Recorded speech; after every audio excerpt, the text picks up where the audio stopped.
everyone, it's Amy and welcome back for week 62 of the new Build Your Stash and Craft. Today we are going to make magic sponges. And I saw this years ago, and I mean really years ago, on the Carol Duvall show. And she had a friend, her friend's name was Dee. I think it was Dee Gruber or something like that. And her friend was showing how to use a magic sponge. Now that is something that was a craft product, that was actually made to use for this, but I haven't seen those in years. I mean, I really think that was probably 30 years ago that was on TV. So anyways, this is a way that we're going to just kind of make our own faux magic sponge like they had. So the sponge that she had was really like a heavy solid sponge, and she used ink, but I've done this before, and I use half and half, well, not quite half and half, about 2/3 paint to 1/3 water, depending on how thick your paint is. But this is a lot like that magic sponge that she had in looks and kind of what seemed to be texture.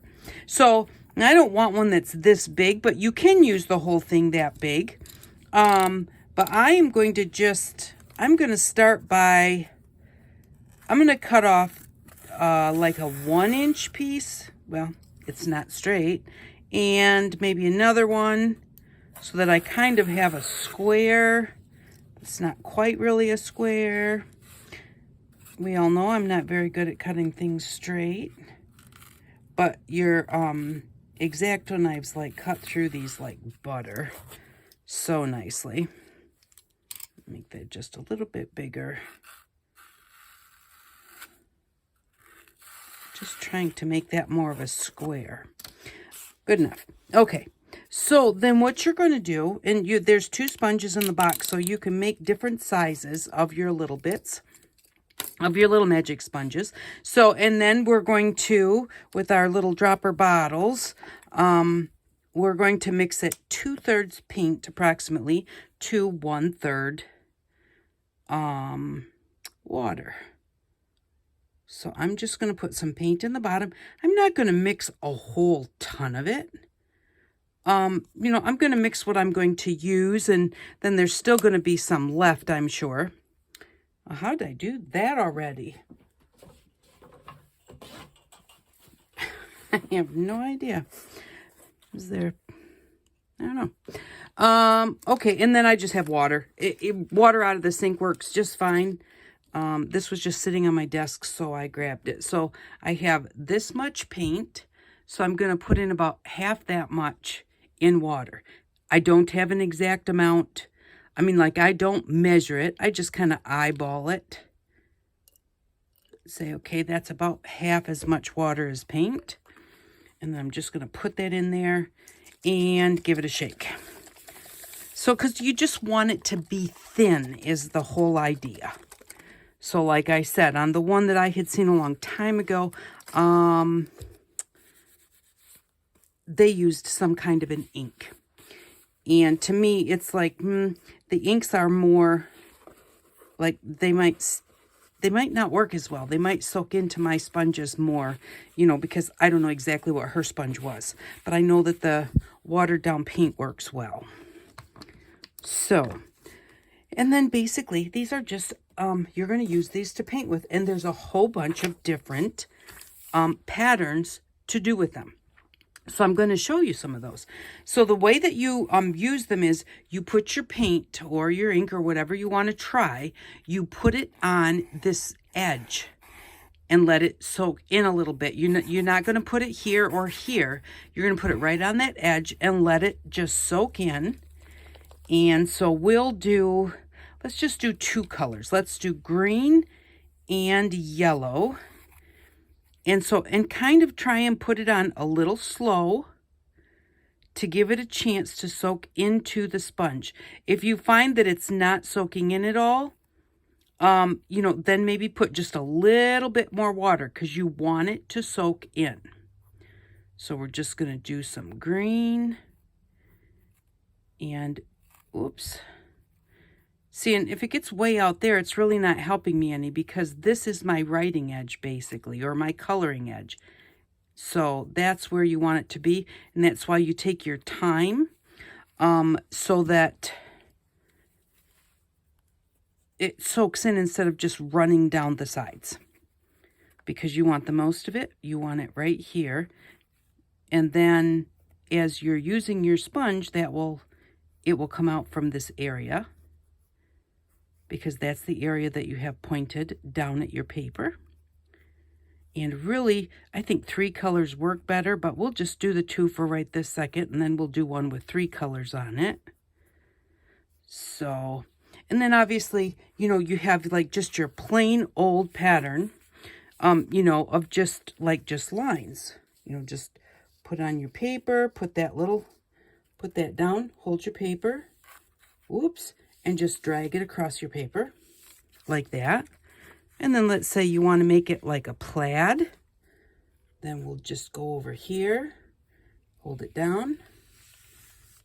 And this is where if you had 3 colors, it would work much better. And this is just regular copy paper.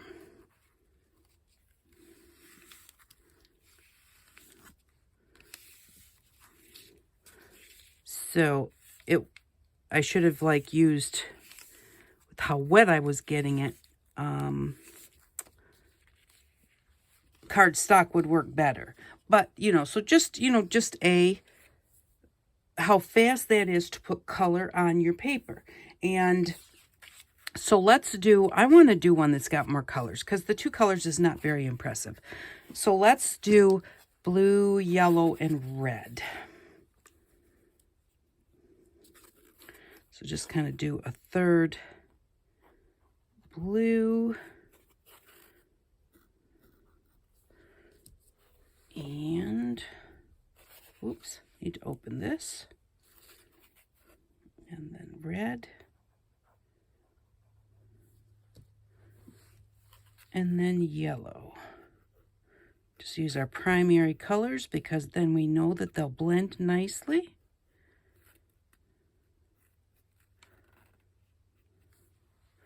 And that yellow may be a little bit thick because it's not soaking in very fast. And again, the more watery it is, the faster it'll soak in, but also the wetter it will get your paper. So, you know, that is another thing to think about if you're using copy paper. If you've put a lot of water in your paint, your paper's going to really get wet.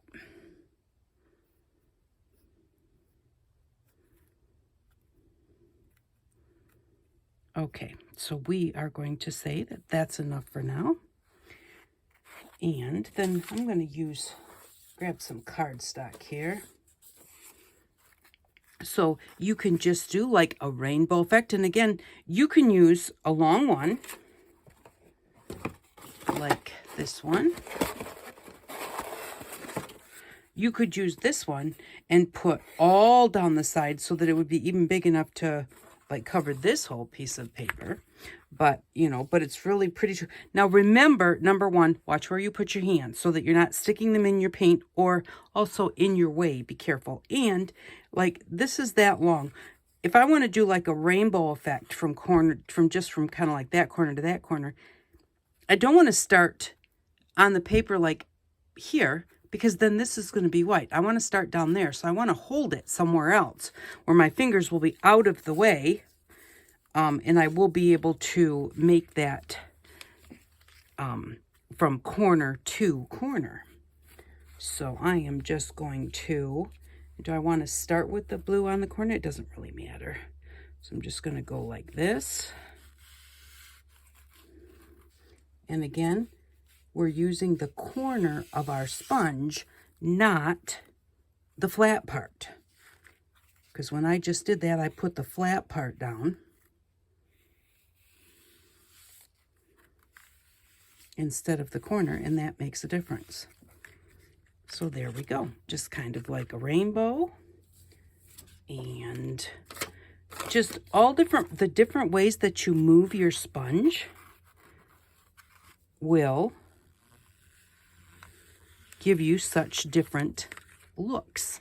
There's like a swoosh, and I'll do this one on copy paper just because I've got one there, and like a, so that one's kind of rounded, and so you can do it like with points. And again, because see, I didn't start over there. I'm not exactly sure which way that should go. So we've got all of these different looks. And it's just a really fun way to do it. And like those 3 pages I haven't even re-inked my sponge yet. So 3 colors does make a nice plaid if you do it the right way. Oops. I don't know what I was doing when I did the yellow and green.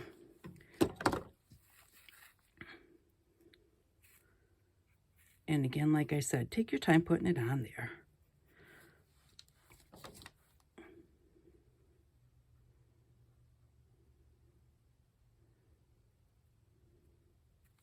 There. Now, let's try a plaid, see if I can get this right. Okay, I'm going to hold my paper down and just go right across the paper using the point of my sponge, and then turn. Now see, this is where you have, where are you going to put your fingers at? I'll put it right there.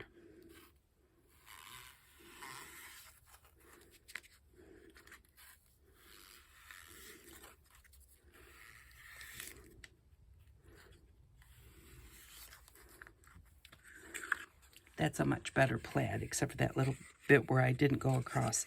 But because your colors mix, that's kind of what makes that plaid, is those colors mixing, and obviously going both ways. So, and then you can just do like rainbows and peacocks. There's one that's kind of like a peacock where you start in the middle, but you want to be down by the edge of the paper in the middle, and you just kind of go up and back, and then up and back.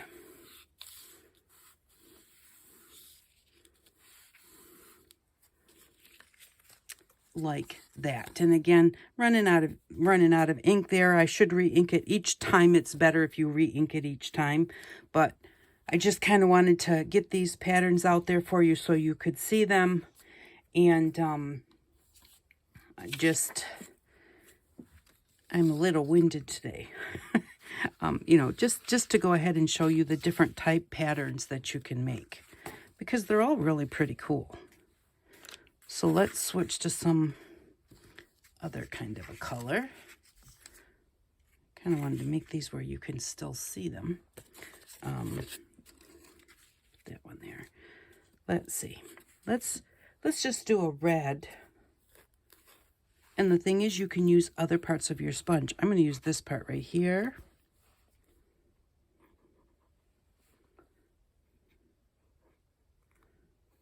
And show you how to do a heart. And if you use a skinny bit of sponge like this one might not be wide enough to even do my heart. But a skinny bit of sponge also writes really nicely. So to do the heart, you just hold it, and you just come up and down, and up and down. And I like to give it a little tail, and then you can go back in and you can fill your centers, or you can just leave your center empty, because it will make it like a line instead of filling it up. But I just like to do them that way. Or you can do it like that. So, and also if you use a little bit of your sponge, you could even maybe use a piece that's a little even smaller than this, and you can write with it. Just hold it in the same orientation, and it will kind of look like calligraphy. So, and I should have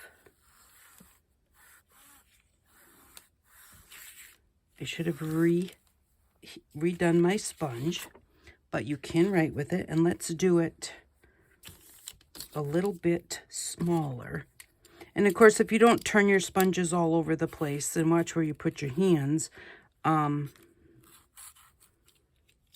you won't get paint all over your hands, although that really does not bother me.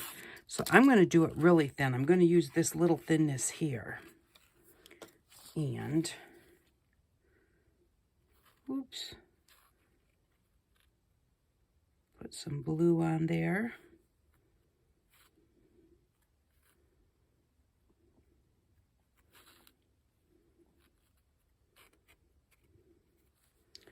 And see if we can write with that.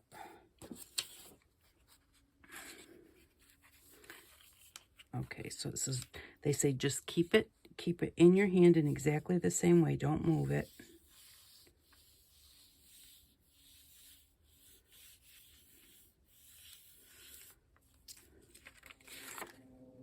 And I don't necessarily see it looking like calligraphy, but you can write with them, which is the whole point, which is kind of cool.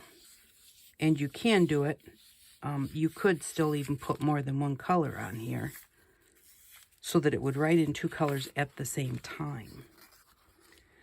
And then, let's see, what else do we have? You know, you can just twist it. She called this a bow tie, where you just take your colors, put it on there, and then just give it a twist, like that.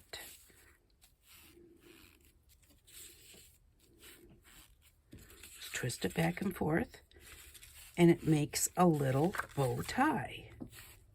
And I have notes from this from when I actually saw it, because I wanted to try it. And like I said, that was a long time ago. But, so, and I found my notes the other day. But, so that's a bow tie. You can even just do it just with your edge.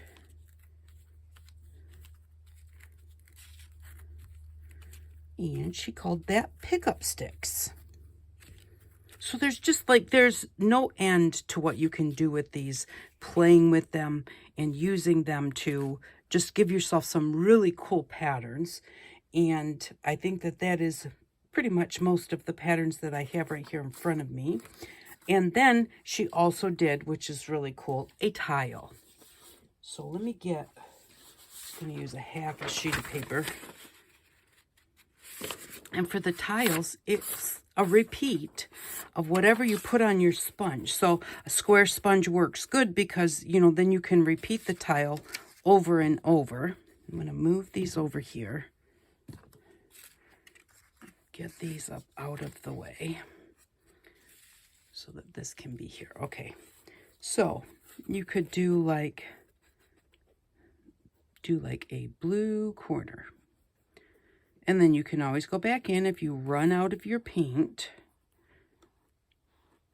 and you still want to do more tiles with, you know, whatever you're putting your tiles on. You just go in and refill it. So before we did the edges, and now we're going to do the flat part. And again, let it soak in.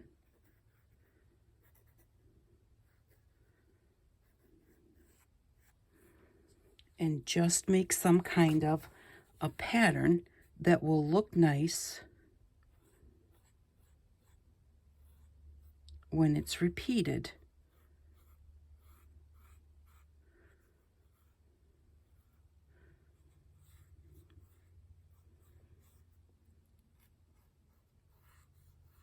And you can do all sorts of these. And when you're done, rinse these off in some water in a basin so that you don't rinse it down your sink. You don't want to ever wash acrylic paint down the sink. And I'm getting in a little bit of a rush here.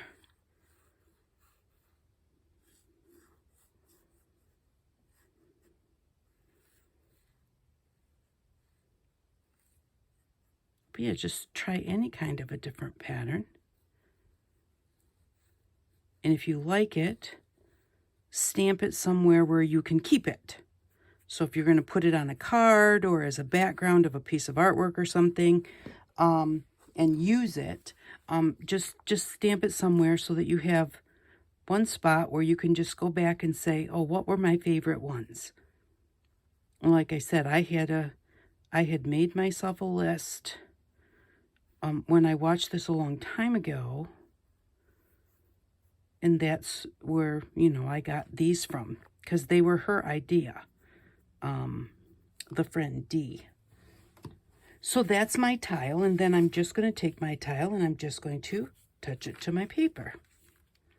And the more paint that you have on there, the more kind of dendritic it's going to look. And you do want to kind of like give it a press, the whole thing, instead of like I was pressing the edges.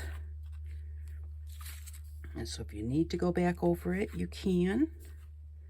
And then just repeat.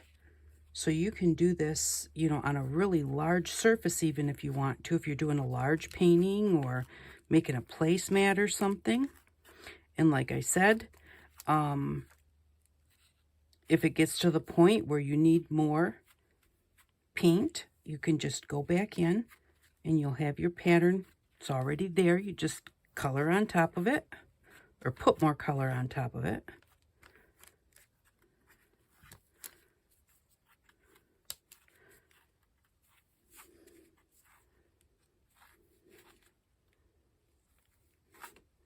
And I am out of paint on that side right there. So in order to get a solid spot, I would need to re-ink it. But there is the tiles, which also looks really cool. I really like the looks of those too. So that is the way that you can use these sponges. And again, like I said, rinse them off in a pail of water, and then take that water and just make it a little bit of water, and dump it in some clumping kitty litter. And then when it clumps, throw it in the garbage, or go ahead and throw it outside. Just don't dump the acrylic water down your sink, because that's just not a good idea, and it could dry up and clog. It could clog up your sink. So, but there we go.